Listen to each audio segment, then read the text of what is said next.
Hello Cancer, ito yung reading mo for today or sa mga susunod na araw. Ito ay timeless reading, kaya kahit kailan nyo po ito matsyempuhan, no problemo. Okay? Bago ako mag-umpisa, itong reading na ito, hindi to para sa lahat.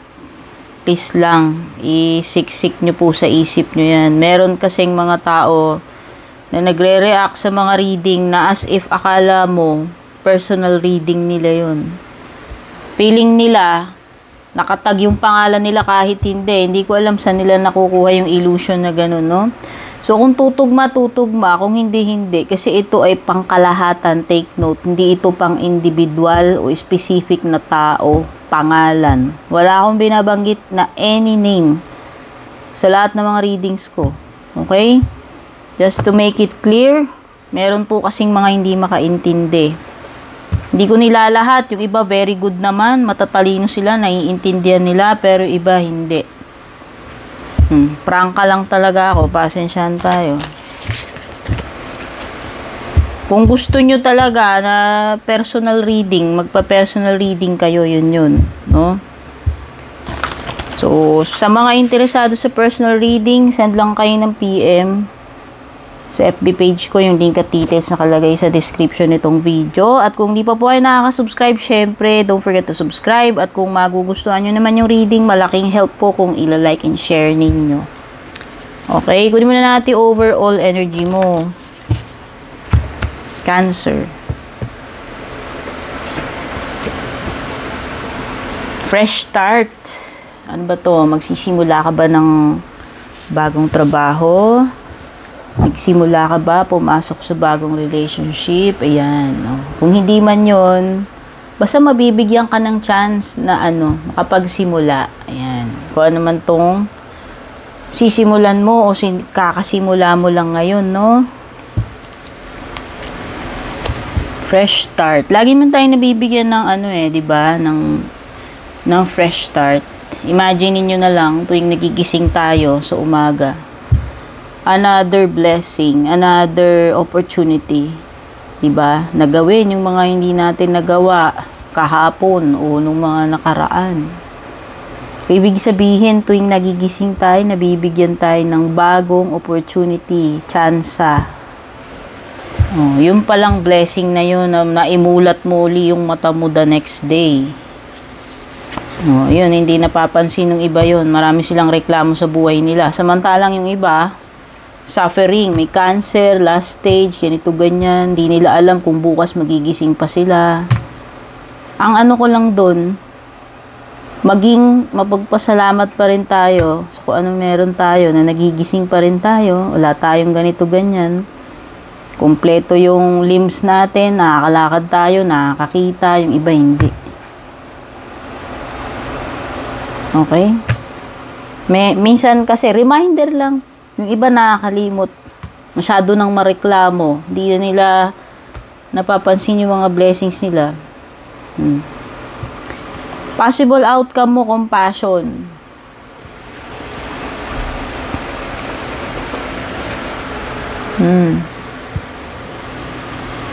Siguro masyado kang hard sa sarili mo, Cancer.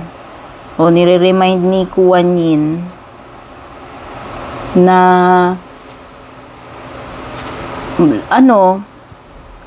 mahal ka, no? Huwag mo kakalimutan yun. Kung may nagawa ka man na hindi maganda, pwede ka naman always magsimula yun naman din yung energy mo, overall energy mo. Patawarin mo rin yung sarili mo kung sakaling ganun. Huwag kang masyadong hard sa sarili mo. Kung hindi man yan sa sarili mo, well, para sa iba, show mercy, show kindness, yun yung outcome mo Whether ito, showing kindness sa sarili mo or showing kindness sa iba. Kumbaga, magkaroon ka ng compassion na yung ipadama mo sa iba yung kindness mo, yung mercy mo, or sa sarili mo, kung yun sa sarili mo to, Kasi parang napipil ko dito kanina sa sarili. O kung hindi man, kung anong klaseng relationship man ito, kasi parang may start dito. So, pwedeng hihingi uli ng tsansa na makapagsimula uli in a relationship, whether galing sa'yo o galing doon sa tao na yun. Kumbaga, show compassion sa isa't isa. Okay? Kung hindi man ito patungkol sa sarili mo lang. Yan naman ang pupuntahan. Maganda naman. Hindi naman negative yung energy.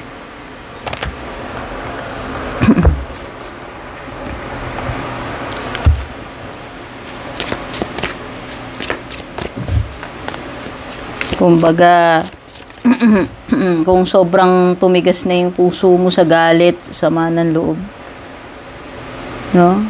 Pwede pa naman eh. Depende na lang talaga kung ayaw ng pagbigyan yung sarili, ayaw ng pagbigyan yung ibang tao. Kumbaga, gando na lang, nagbigay ka na ng ultimatum, talagang tinaga mo na sa bato na hindi na magbabago yung feelings mo, di ba? Pero parang naman nun, sarado agad.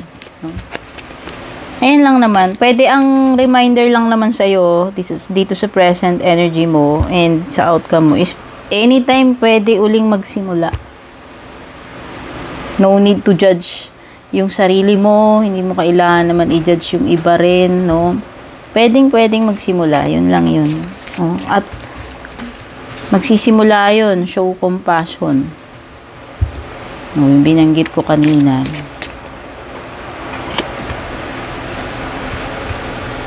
June. Oh, may simbolo ng angel dito. Oh, may something sa June. Advance na. Parang ina-alert ka na. Chain of events that will affect your life. Uy, so mukhang merong dito. Sunod-sunod na pangyayari. Hindi ko alam. Mukhang importante to ha. Kasi the fact na maapektuhan yung buhay mo itong mga pangyayari na to, hindi siguro basta-basta. Chain. No? Pwedeng yan, sanga-sanga, sunod-sunod. Kabit-kabit, no? Kung ano man yung mga chain of events na yan na paparating sa'yo or pwedeng nangyayari na ngayon, no? Pwedeng nagsisimula na yung chain of events. Kasi dito to, pwedeng present ito eh. At mga susunod na araw, di ba, yun yung sinabi ko. Money or property through an inheritance, winning or windfall. Ito maganda, oh. Pwedeng may pamana, kung ano man to. Basta makaka-acquire ka ng pera, eh. Windfall.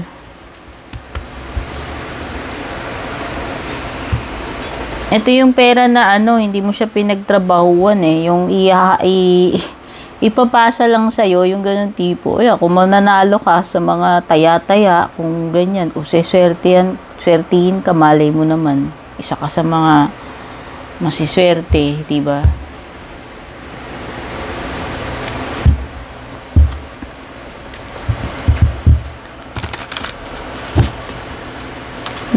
Kumbaga, hindi naman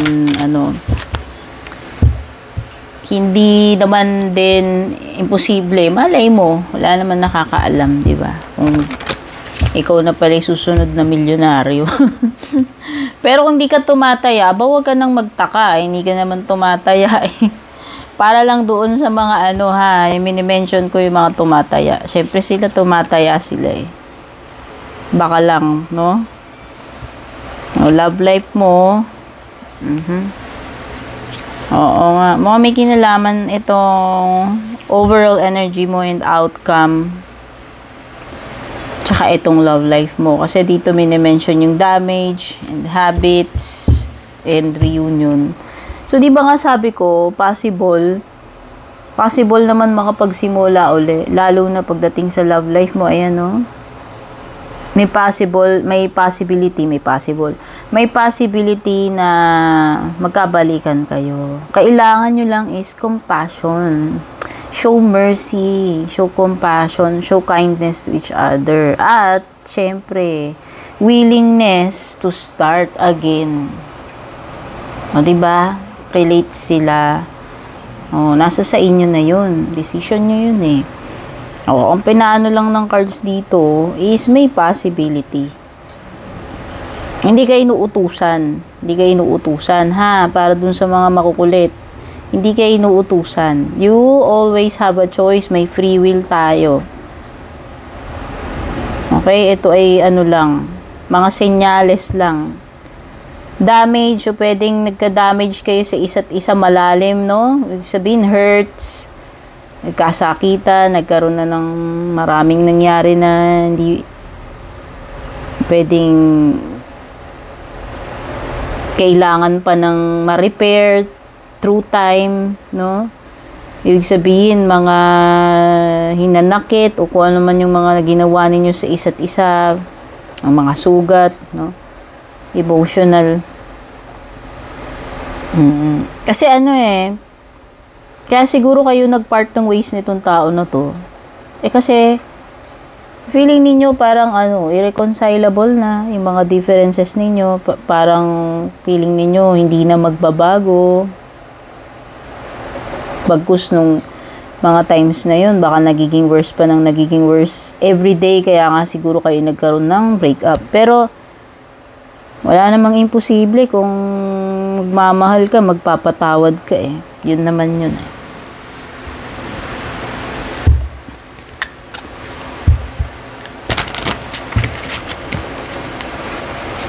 Kumbaga, pride lang naman ng dyan. Pride lang naman yung namamagitan. Yung nasaktan na ego. Yung pain, yung trauma. Pero, through time, nag-heal din yun. Sabihin mo na kahit mga 100 years. 50 years. O, diba? Ayun eh, kung buhay pa tayo ng ganung time. Pero possible. Hindi sinasabi na hindi. Diba? Oh. Yung iba nga, sa kabilang lifetime pa nakikita, dun pa nagkakapati eh.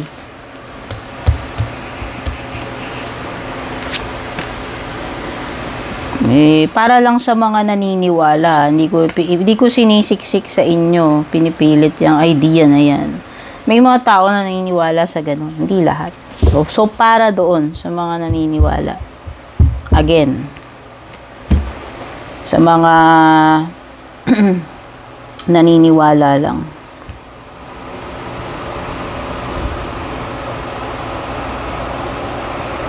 Wow! 6 of Wands, oh. So, pwedeng merong Earth sign, Taurus, Virgo, Capricorn dito sa background mo. Cancer. Wow! This is financial security for you, Cancer. Ang ganda. Okay, you have the 5 of Pentacles dito. So, pwedeng sa ngayon, unsatisfactory yung mga bagay-bagay when it comes to money. Pero hindi ito forever. Okay, hindi ka dyan, hindi ka titira dyan sa ganyang sitwasyon. Okay, magkakaroon na improvement yung kalagayan mo. Kaya nga, ayan, pagdating dito sa 6 of Wands mo, unti-unti nang umiigi. Actually, may recognition na dito. Pwedeng promotion. May improvement sa kalagayang pinansyal. Lalo na pagdating dito sa dulo, financial security na yan.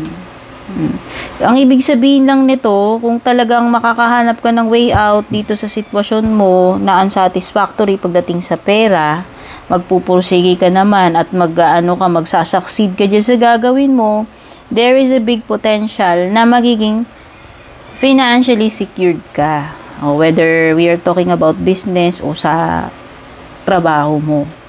Nasa yun eh, nasa determination mo and then yung pagsisikap mo rin, yun naman yung sinasabi to 6 of Wands to achieve kung ano yung potential mo na ma-achieve. Depende sa iyo yan. Depende sa output mo yan. Okay, Cancer. Yun lang naman yun, yung sinasabi sa iyo. There is a big potential kung ikaw ay magpupursige. Kung talagang nanaisin mo, maraming dahilan para sa mga ayaw, maraming paraan para sa mga may gusto. So, for your closing message, advice, take a chance on love. O, diba? Yun yung sinasabi ko. fresh start, compassion, reunion. Regardless dito sa mga damage na encounter mo sa love life mo, there is always a chance on love. Ayan, take a chance on love. When we love, our lives are changed forever.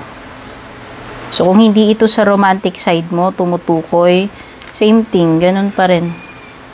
Family, friendships. Okay, Cancer, sana nagustuhan mo. Don't forget to like and share. Don't forget to subscribe. Take care and God bless.